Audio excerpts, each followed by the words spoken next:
بسم اللہ الرحمن الرحیم۔ حدیث پاک میں آتا ہے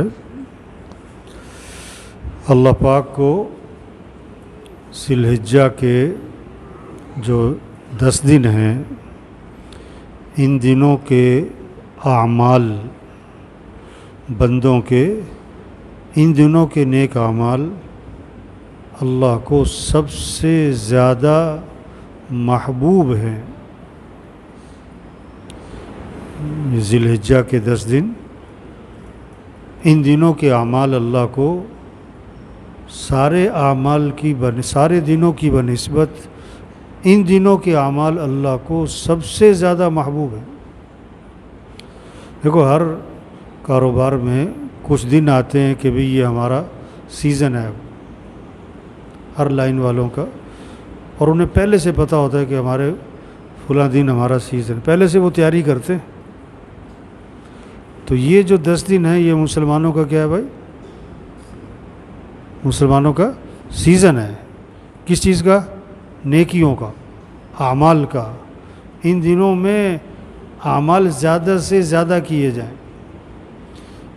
گھروں میں اس کی فضا بنے، بچوں میں بچیوں میں تذکرے ہوں، مردوں میں عورتوں میں آپس میں یہ باتیں ہوں کہ بھی ذی الحجہ کے 10 دن شروع ہو گئے، یہ قیمتی دن ہے، یہ فضیلت والے دن ہیں، یہ فضیلت والی راتیں ہیں۔ اللہ نے ان 10 راتوں کی قرآن پاک میں قسم کھائی، والفجر ولیال عشر، 10 راتوں کی قسم۔ وہ کون سی 10 راتیں ہیں؟ یہ ذی الحجہ کی۔ اب یہ کتنی عظمت والی، شان والی، فضیلت والی کہ اللہ نے ان کی قسم کھائی ہے۔ حدیث میں آتا ہے کہ ایک دن کا روزہ جو ہے، یہ ذی الحجہ کے شروع کے جو 9 دن ہیں، 10ویں دن تو عید ہے، ایک روزہ 1 سال کے روزوں کے برابر ثواب ملے گا، اور ہر رات کی عبادت شب قدر کی عبادت کے برابر ثواب ملے گا۔ یہ ہمارے بچوں کو پتہ ہو، بچیوں کو پتہ ہو، بیٹیوں کو پتہ ہو، بہوؤں کو پتہ ہو، پوتے پوتیوں کو، بھتیجوں بھانجوں کو، سب کو یہ پتہ ہو بھی یہ فضیلت والے دن ہیں، یہ عظمت والے دن ہیں، یہ عبادت کے دن ہیں۔ جتنی نیکیاں کر رہے ان دنوں میں، ان 10 دنوں میں کیا ہو، اس سے زیادہ ہو، ان 10 دنوں میں اعمال کا زیادہ اہتمام ہو۔ ایک ہے بھی جس طرح روٹین کے اعمال چل رہے ہیں وہی ان 10 دنوں میں چل رہے ہیں، اس کا مطلب ہے کہ ان 10 دنوں کی کوئی خاص اہمیت نہیں ہے اس کے دل میں۔ اللہ کے نبی نے تو خاص طور پر بتایا کہ ان 10 دنوں کے اعمال اللہ کو زیادہ محبوب ہیں پورے سال کے دنوں کی بنسبت۔ تو کیا کہ ان دنوں میں اعمال زیادہ کرو، تو سب نیت کرو بھائی ان 10 دنوں کو قیمتی بنانا ہے انشاءاللہ۔ کیسے؟ سب ترتیب بناؤ کہ ان 10 دنوں میں مجھے اتنا قرآن پڑھنا ہے، اتنا ذکر کرنا ہے، اتنا وقت دعا کو دینا ہے، اتنا وقت مسجد کو دینا ہے۔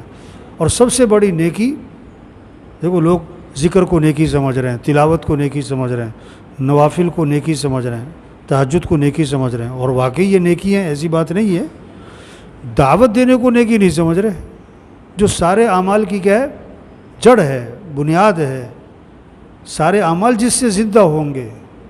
یہ بات دوسروں کو سمجھاؤ۔ پتہ نہیں اگلے سال کے ذی الحجہ کے 10 دن ملیں گے کہ نہیں ملیں گے بھائی، کس کس کا یہ آخری ذی الحجہ کے 10 دن ہے۔ قیمت ابھی گھر جائیں نا، گھر جا کے سب کو بٹھاؤ، سب گھر والوں سے کے سامنے یہ فضیلت رکھو بھی یہ 10 دن آگے بھائی، یہ قیمتی دن ہے، یہ اعمال کے دن ہیں، یہ عبادت کی راتیں ہیں۔ اب سب سے طے کرواؤ کہ بولو بھائی ان 10 دنوں میں کتنے سپارے پڑھنے ہیں، ان 10 دنوں میں کتنا ذکر کرنا ہے، ان 10 دنوں میں کتنی دیر رات کو دعا مانگنی ہے، کتنے رات کو نوافل پڑھنا ہے۔ کوئی بہتری کچھ نظر تو آئے نا، ابھی تو کوئی نظر ہی نہیں آتا۔ ذی الحجہ آیا چلا گیا، کوئی نظر ہی نہیں آیا کہ بھی یہ 10 دن عبادت کے ہیں، یہ عظمت والے ہیں، یہ فضیلت والے ہیں، ان میں اعمال زیادہ کرنا ہے، ان میں عبادت زیادہ کرنی ہے۔ کوئی فضا نظر آئے گھروں میں، مسجدوں میں، وہی روٹین کے نمازی، وہی روٹین کی اعمال، وہی روٹین کے دن گزر گئے۔ حدیث میں آتا ہے ان 10 دنوں میں کیا کرو؟ الحمدللہ، لا الہ الا اللہ، اللہ اکبر، اس کی کثرت کرو۔ اللہ کے نبی فرما رہے ہیں اس کی کیا کرو؟ کثرت کرو. اور علماء نے لکھا ہے کہ جس تسبیح کو آدمی 300 دفعہ کر لے نا وہ کثرت میں شمار ہو جائے گی. اب کم از کم 300 دفعہ یہ تسبیح کرو، ہر گھر کے ہر فرد سے طے کرواؤ. تو اس کی نیت کریں، کوشش کریں، ترتیب بنائیں. وقت گزر جائے گا. دیکھو کتنے قیمتی راتیں، کتنی قیمتی دن بازاروں میں اور جناب باہر چوکوں میں اور پھٹوں پہ اور بلا وجہ منڈیوں میں پھر رہے ہیں. بہت سارے منڈی کیا جائیں ایسی بلا وجہ چکر چکر لگا کے آ گئے، بھاؤ شاہ پوچھ کے آ گئے. پھر فائدہ کیا؟ ضرورت کیا ہے؟